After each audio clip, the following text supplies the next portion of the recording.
We all have giving habits, meaning that it's normal for us to give in one capacity, whether that could be at our church, whether it means our favorite charities.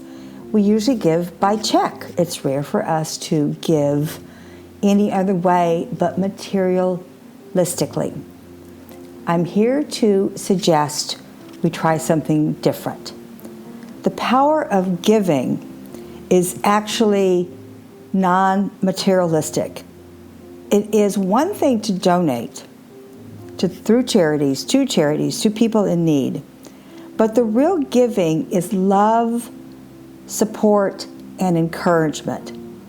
This creates a legacy that you bestow on one person, and they will remember your kindness, your support, your love, and your encouragement, whichever one comes from you, that you have bestowed upon them. They are going to hold near and dear, and it will propel them to an area of their life that they didn't even think they could achieve, simply because you learned the power of giving from yourself. I am very guilty of writing that donation check once a month. I write it to one of my Kundalini yoga nonprofits. They serve the world excuse me, in the most humanitarian fashion possible. I give every month $27. Now I also give to the monarchs, and I have a monarch butterfly garden at Gulf Park Garden Community. I volunteer at the senior center, I volunteer at the garden. But what's really at issue here is the power you have in giving, your encouragement, giving your love, giving your support. The world is so fragile now. The world needs us to have big arms, figuratively speaking. I still don't hug people. It's a little rare. But the whole idea that we can give to somebody encouragement, support, let them know that they are loved, will really help them get through the hardest times, and they are going to pass that lesson on to someone else. You have created a legacy when you learn the power of giving through encouragement, support, and love. KAHLIL Gibran says, "You give of little when you give of your possessions. It's when you give of yourself that you truly give." A side note here, Portugal is a country I'm seriously contemplating moving to in the next few years. I'm studying Portuguese. I plan on going there next fall. Their number one cultural attribute that they revere is being polite. Being polite shows kindness. It shows encouragement. It shows love for your fellow human being. Let's start by being polite also. I would love that.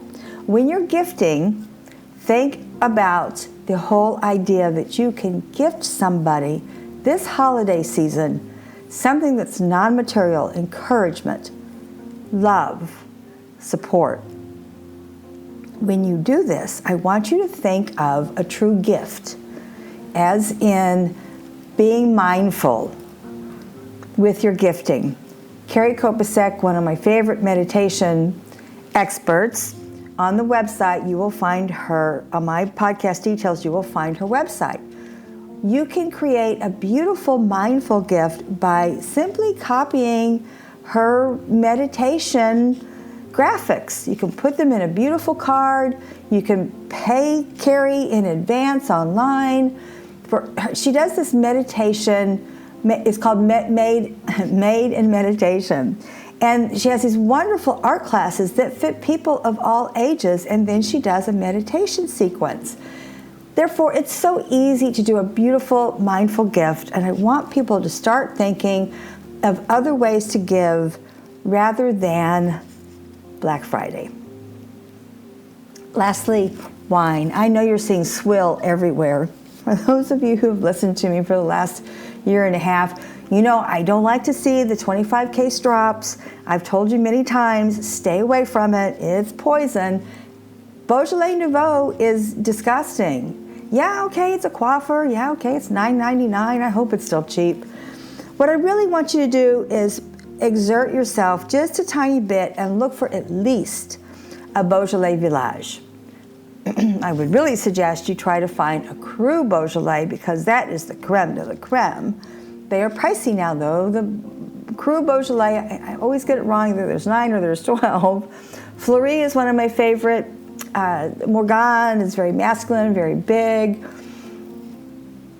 These wines are so pretty and so elegant. Even the Morgan, which is a really big boy, the way that they pair with food, the gamay grape.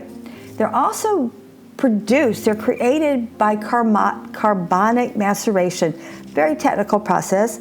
Don't need to go into it, but I want you to look for Beaujolais Village for this season. I would love it if you found Cru. You can find the Cru Beaujolais at 4th and Vine. I know for a fact that you can find these at West Palm Wines. Wrap this up.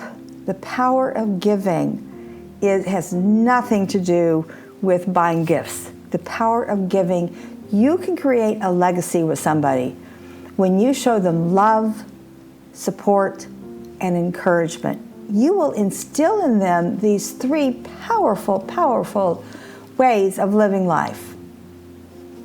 Mindful giving. Go on my podcast details. I have so many great people you can buy gifts from virtually. You can make your own creative gift, and it will have a genuine authenticity to it. None of this nonsense from Kohl's and Target. Yeah, come on. Do something that's going to make the world better. Donate to the Monarch Foundation or whatever it's called. I don't have to donate, but I do anyway because I have a butterfly garden. I have a monarch garden at our Gulfport Community Garden. But just think differently. Think of ways to make the world a better place. If I were in someone's shoes and I really had to spend $100, I would find charities that's local, that spend my money on local families. Yeah, okay, they're probably going to buy gifts. It's okay, right? They're probably going to buy food too.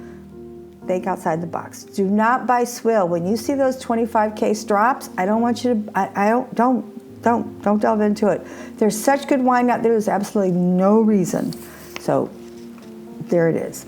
I want you to have an amazing holiday. I want you to think of amazing ways to create a beautiful life for yourself and for those around you during this holiday season.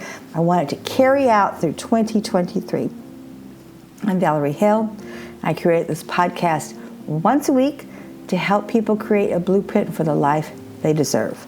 Merci. Au revoir.